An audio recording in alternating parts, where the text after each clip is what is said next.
Hello friends, मैं प्रिया श्रीवास्तव आप सभी का स्वागत करती हूँ आपके अपने चैनल पर। आशा करती हूँ आप सभी ठीक होंगे और अपनी प्रिपरेशन को अच्छे से कर रहे होंगे। आज की मेरी ये वीडियो उभयलिंगी शब्द को लेकर है। जैसे आपको मैंने अपनी प्रीवियस वीडियो में बताया कि लिंग क्या होते हैं, उनको आप कैसे पहचानेंगे, कौन से शब्द होते हैं जिनसे आप लिंग की पहचान कर सकते हैं। इसके साथ ही मैंने आपको प्रीवियस वीडियो में ही पुल्लिंग क्या होते हैं, उनकी परिभाषा क्या होती है, आप कैसे पहचानेंगे कि कौन से शब्द पुल्लिंग है, उनके कुछ उदाहरण भी मैंने आपको बताए। इसके अलावा मैंने दूसरा प्रकार जो स्त्रीलिंग है उसकी भी परिभाषा उदाहरण सहित बताई है। उसमें आपको मैंने ये भी बताया कि हिंदी में लिंग दो प्रकार के होते हैं, स्त्रीलिंग और पुल्लिंग। ठीक है। अब कुछ अन्य भाषाओं में जो है दो लिंग के अलावा नपुंसक लिंग भी माना जाता है तीसरे लिंग के प्रकार के रूप में। लेकिन हिंदी में, हमारी हिंदी जो है उसमें सिर्फ दो लिंग माने जाते हैं, पुल्लिंग और स्त्रीलिंग। आज मैं आपको कुछ ऐसे शब्दों को लेकर उपस्थित हूँ जो उभयलिंगी होते हैं। यानी उभयलिंगी का मतलब जो शब्द या ऐसे शब्द जो पुल्लिंग और स्त्रीलिंग दोनों में समान रूप से प्रयोग होते हैं। ठीक है। यानी कि उन शब्दों का प्रयोग आप पुल्लिंग में भी कर सकते हैं और स्त्रीलिंग में भी कर सकते हैं। तो ऐसे शब्दों को हम क्या कहते हैं? उभयलिंगी कहते हैं। ठीक है। तो दोनों में ही जिनका प्रयोग होगा अच्छे से, उनको हम उभयलिंगी शब्द कहेंगे। तो आज की मेरी ये वीडियो इसी पर आधारित है और आशा करती हूँ आपको काफी अच्छे से समझ में आएगी। और अगर आपको कोई डाउट या कोई क्वेश्चन पूछना है मुझसे इस टॉपिक से रिलेटेड या हिंदी के किसी भी टॉपिक से, तो प्लीज़ कमेंट बॉक्स में आकर आप कमेंट करके पूछ सकते हैं। मैं आपको उसका आंसर बताने की कोशिश करूंगी और आपका जो है डाउट क्लियर करूंगी।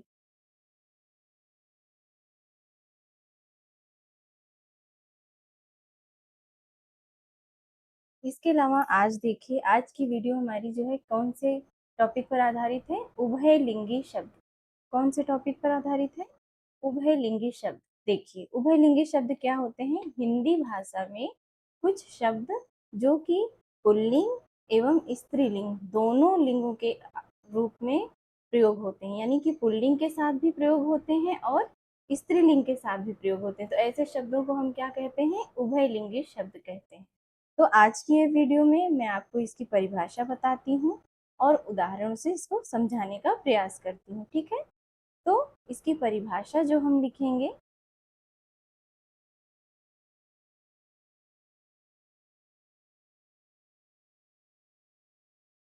उभयलिंगी शब्दों की परिभाषा क्या है? देखिए, हिंदी हमारी बहुत आसान भाषा होती है, सभी इसको आसान समझते हैं, लेकिन कुछ ऐसे क्वेश्चन होते हैं जिनमें हम बहुत कंफ्यूज हो जाते हैं। तो हमें लगता है कि यार हिंदी तो बहुत टफ है। तो इस तरह के शब्दों को हम कैसे प्रयोग करेंगे, कैसे समझें अच्छे से कि हम हिंदी को एक मजबूत भाषा के रूप में, एक स्ट्रॉन्ग लैंग्वेज के रूप में अपने आप में शामिल कर सकें। ठीक है। तो हिंदी में देखिए उभयलिंगी शब्द कैसे होते हैं। देखिए, इसकी परिभाषा आप समझेंगे तो आपको काफी अच्छे से समझ में आएगा। देखिए, हिंदी भाषा में, देखिए और भाषाओं में तो और भी प्रकार के होते हैं लिंग, लेकिन हिंदी भाषा में पुल्लिंग और स्त्रीलिंग ही होते हैं। लेकिन कुछ शब्द हैं जिन्हें हम उभयलिंगी शब्द कहते हैं, जो दोनों में प्रयुक्त होते हैं।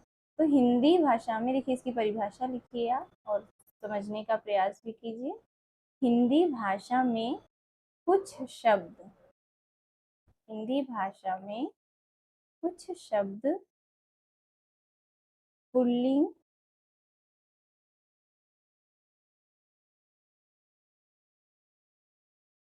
एवं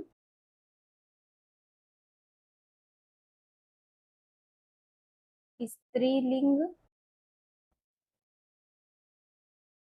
देखिए, हिंदी भाषा में कुछ शब्द पुल्लिंग एवं स्त्रीलिंग में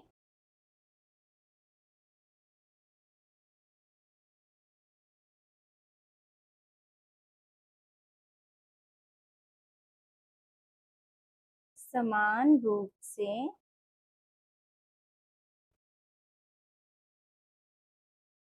प्रयुक्त होते हैं या प्रयोग किए जाते हैं, प्रयुक्त होते हैं या प्रयोग किए जाते हैं।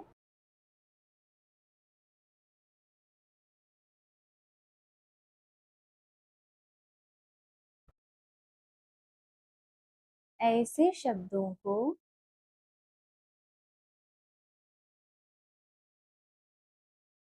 ऐसे शब्दों को उभयलिंगी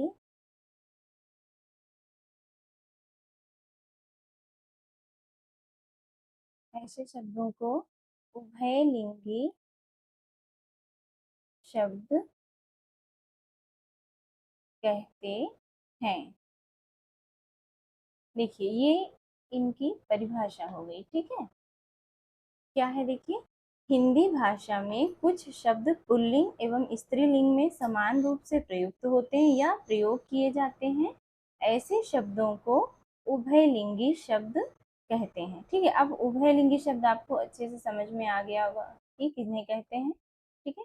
अब मैं आपको कुछ ऐसे उदाहरण बताती हूँ जैसे किन्हें हम उभयलिंगी शब्दों की श्रेणी में रखते हैं, जो कि पुल्लिंग और स्त्रीलिंग दोनों में समान रूप से प्रयुक्त होते हैं। जैसे विनय। अब देखिए विनय कोई महिला करेगी, कोई स्त्री करेगी तब भी कहेगी कि मैं विनय करती हूँ, या कोई पुरुष कहेगा तब भी कहेगा कि मैं विनय करता हूँ, आपसे निवेदन करता हूँ, विनय करता हूँ, ठीक है। तो ये क्या है, विनय क्या है हमारा उभयलिंगी शब्द है। इसके बाद सहाय। सहाय होता है ना, सहायता के परिप्रेक्ष्य में बोलते हैं इस शब्द को। तो वो चाहे स्त्री कोई बोले या पुरुष कोई बोले, तो इसके भी समान रूप से ही प्रकार प्रयोग किया जाएगा। देखिए इसके बाद क्या है, चित्रकार। चित्रकार जो है उभयलिंगी शब्द है। देखिए ये पुल्लिंग शब्द नहीं है, ये क्या है, ये है उभयलिंगी शब्द। राष्ट्रपति। देखिए राष्ट्रपति होता है, राष्ट्रपत्नी नहीं होता है, ठीक है। आज हमारे देश की जो वर्तमान राष्ट्रपति हैं, देखिए हैं तो वो महिला, लेकिन हम उन्हें क्या प्रयोग करते हैं, राष्ट्रपति। हमारी राष्ट्रपति, हमारे देश भारत की राष्ट्रपति कौन है इस समय, द्रौपदी मुर्मू जी हैं, लेकिन हम उनको राष्ट्रपति ही कह रहे हैं। देखिए आपको प्रयोग भी मैं बता रही हूँ कि हमारे सामान्य जीवन में जो आप प्रयोग करते हैं शब्दों का, उसका ज्ञान कितना आवश्यक है होना, नहीं तो आप उन शब्दों का प्रयोग नहीं कर पाएंगे। जैसे राष्ट्रपति हो गया ना, तो राष्ट्रपति चाहे वो पुरुष हो या स्त्री हो, दोनों में आप राष्ट्रपति ही प्रयोग करेंगे, ठीक है। इसके बाद स्टेशन।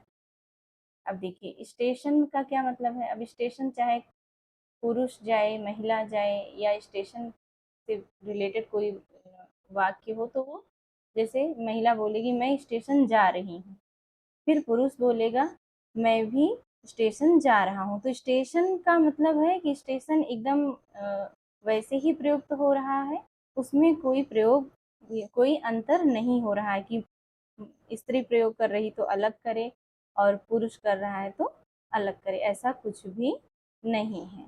इसके अलावा देखिए प्लेग। प्लेग बीमारी जो फैली थी, उसमें भी सेम ही है कि आप चाहे स्त्री हो चाहे पुरुष हो, समान रूप से प्रयोग कर सकते हैं। मेल। मेल होता है वो। इसके बाद मोटर। मोटर जैसे सीता मोटर चला रही थी, राम मोटर चला रहा था, ठीक है, कोई परिवर्तन नहीं हुआ। इसके अलावा पिस्तौल। क्या है, पिस्तौल। ये भी चाहे कोई भी प्रयोग करेगा पिस्तौल का, पिस्तौल ही होगा, इसका कोई ना पुल्लिंग रूप होता है और ना स्त्रीलिंग रूप होता है, यानी कि ये उभयलिंगी शब्द है। इसके अलावा घास। क्या हो गया, घास। फिर क्या हो गई, बर्फ। बर्फ। देखिए बर्फ तो प्रश्न भी आता है, कई बार सीटेट में पूछा जा चुका है कि बर्फ कैसा शब्द है, स्त्रीलिंग है, पुल्लिंग है, उभयलिंगी है, नपुंसकलिंग है। चार ऑप्शन दे देते हैं, तो आप उसमें से क्या चुनेंगे, इसको, ये उभयलिंगी शब्द है, ठीक है। अब एक शब्द और आता है, चाल चलन। क्या होता है, चाल चलन। ये दोनों के लिए प्रयोग होता है, स्त्री के लिए भी और पुरुष के लिए भी, ठीक है। जैसे उसका चाल चलन कैसा है। पुस्तक। देखिए पुस्तक कोई भी लिंग नहीं है कि आप उसको समझिए कि नपुंसक लिंग है या पुल्लिंग है, पुल्लिंग नहीं है। अक्सर लोग कंफ्यूज हो जाते हैं, पर ये पुल्लिंग नहीं है, क्या है ये, उभयलिंगी शब्द है, ठीक है। पुस्तक के बाद पवन। पवन का मतलब हवा जो होती है, ठीक है, पवन भी उभयलिंगी शब्द है। तंबाकू। तंबाकू, देखिए तंबाकू होता है, टोबैको जिसको बोलते हैं, तो तंबाकू यानी जो टोबैको है वो भी क्या है हमारा उभयलिंगी शब्द है। इसके अलावा श्वास, ये जो हम श्वास लेते हैं, ये ये भी क्या है हमारा उभयलिंगी शब्द है। इसके अलावा क्या है दरार, जैसे दरार मतलब दीवालों में दरार आ जाना, या और भी कहीं पर दरार यानी कि जो चटक जाना होता है वही दरार बोलते हैं। तो ये क्या है दरार भी हमारा उभयलिंगी शब्द है। गेंद, गेंद जो होती है, ठीक है, उसे भी। और कुछ ऐसे शब्द मैं इसलिए आपको बता दे रही हूँ कि ये सारे शब्द मोस्ट इम्पॉर्टेंट हैं और एग्जाम में यही बिल्कुल ऐसे ही आ जाते हैं। तो अगर आप प्रैक्टिस किए रहेंगे तो आपको काफ़ी अच्छे से माइंड में रहेगा कि हाँ ये शब्द उभयलिंगी शब्दों की श्रेणी में आते हैं। कलम, देखिए कलम है, ठीक है। इसके अलावा आत्मा, आत्मा, आत्मा भी क्या है उभयलिंगी शब्द है। उसके बाद मजा, जो कहते हैं ना ये काम करने में हमें मजा नहीं आ रही, तो मजा क्या है, ये भी हमारा उभयलिंगी है। इसके बाद क्या हम देखते हैं समाज, जैसे कहते हैं जिस समाज में हम रहते हैं वो समाज हमारा उच्च शिक्षित है अगर, तो उसमें रहना, उसमें रहने वाले लोग काफी व्यवस्थित ढंग से अपना जीवन यापन करते हैं। तो जो समाज होता है हमारा, ये भी हमारा उभयलिंगी शब्द है।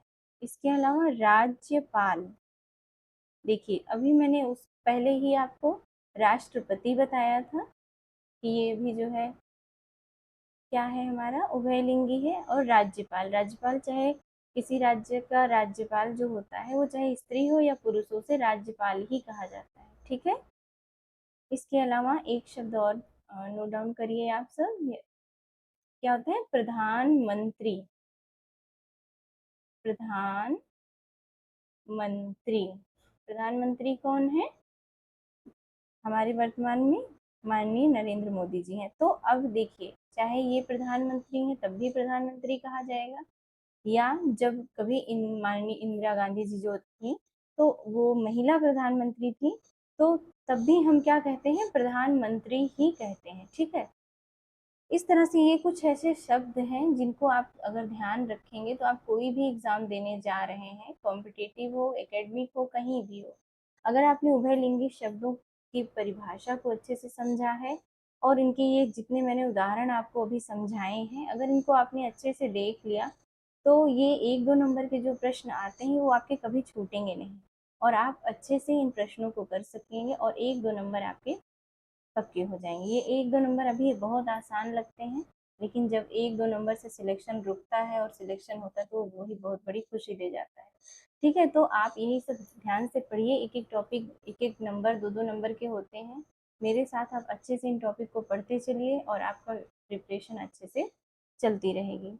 तो अब इसके बाद मैं आपको कुछ और शब्दों के लेकर पुल्लिंग से संबंधित जो कुछ शब्द लेकर आऊंगी, जो पुल्लिंग के शब्द हैं, कुछ स्त्रीलिंग के शब्दों को मैं आपको करा दूंगी जिससे आपको समझने में और याद करने में आसानी हो। आपको रटना नहीं है, समझना। एक बार आपने अच्छे से समझ लिया तो आपको कभी नहीं भूलेगा और हमेशा आपके माइंड में रहेगा। और जैसे ही आप एग्जाम देने जाएंगे और जब वो ऑप्शन आएंगे आपकी आंख के सामने तो आप बिल्कुल जो है डिस्ट्रैक्ट नहीं होंगे, आपको तुरंत आपके माइंड में क्रैक करेगा कि हाँ ये ऑप्शन सही होगा, ठीक है। तो आशा करती हूँ आपको काफ़ी अच्छे से समझ में आया होगा। अगर आपको कोई प्रॉब्लम आती है तो प्लीज़ कमेंट बॉक्स में आकर कमेंट में अपने क्वेश्चन को, अपने डाउट को पूछ सकते हैं। और इस तरह से अगर मेरा ये कंटेंट, मेरा प्रयास आपको अच्छा लगता है तो प्लीज़ मेरे चैनल को सब्सक्राइब कीजिए, मेरे वीडियोज़ को लाइक कीजिए, कमेंट कीजिए और शेयर कीजिए। इसी के साथ ही मिलती हूँ एक नई वीडियो में। Okay, thank you so much.